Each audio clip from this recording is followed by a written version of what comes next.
এই ধরো, খাবার নিয়ে আসছি, আমি নিজে আসছি। ধরো, কি হলো? এই যে আমি খাবার নিয়ে আসছি, ধরো। কি হলো? ধরো, এই বুড়ি, খাবার নিয়ে আসছি, ধর। কি হয়েছে? এই বুড়ি, এগুলো ওই যে আমার দেখানোর লাগে নাটক করতেছো না? নাটক কি বন্ধ। কাজের লোকটা বাইরে গেছে, তো কাজের লোকটা বাড়িতে গেছে, ওর একটা বাড়িতে সমস্যা বলে এনে ধর। এই যে মাছ রান্না করছে, তো ওই মাছ নিয়ে আসি, খা। এই যে নাই, এই টানা টানা, এই টানা, আরে এদিকে আসো, আসো।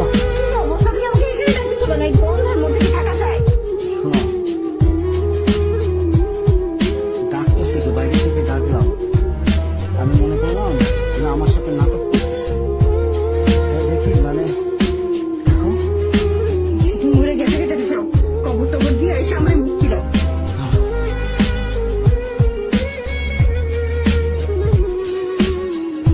আরে বয়স হয়েছে, বুড়া হয়েছে, মরে এমনি হলে আজকে মরবে, একদিন পরে মরবে। তুমি এগুলো চিন্তা করো না, আমি লোকজন আনতে চলো। হাতে কি কাগজটা?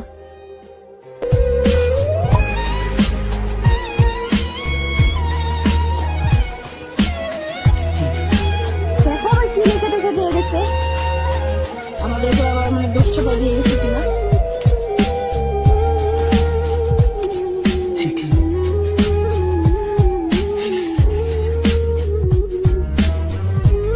এই চিঠিটা যখন তোর হাতে পড়বে, তখন আমি তোর থেকে অনেক দূরে।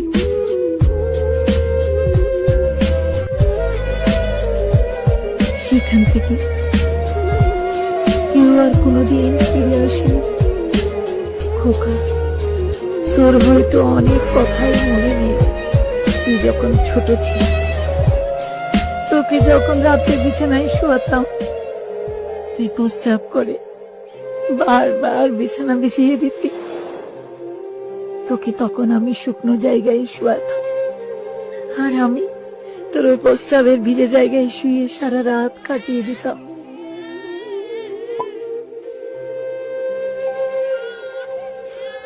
কিরে, বাচ্চা আজকেও কাঁদতেছে?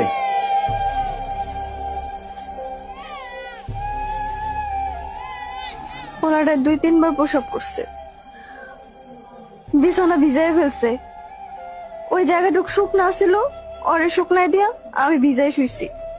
তাই লহন আমি কইব মামু, সকালটা হইলেই তো আমার কামে যাইতে হইব।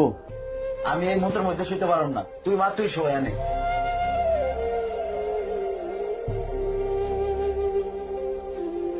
তুমি কেমন বাপ? পোলাডারে নিয়ে আমি এত কষ্ট করতেছি, তুমি একটু কষ্ট করতে পারবে না? আচ্ছা ঠিক আছে, আজকে যেহেতু বাচ্চা পোশাক করে বিছনা ভিজা দিছে, তুই আমার নিচে বিছনা করে দে, আমি আজকে নিচে ঘুমাবো। যা তাড়াতাড়ি বিছনা করে দে।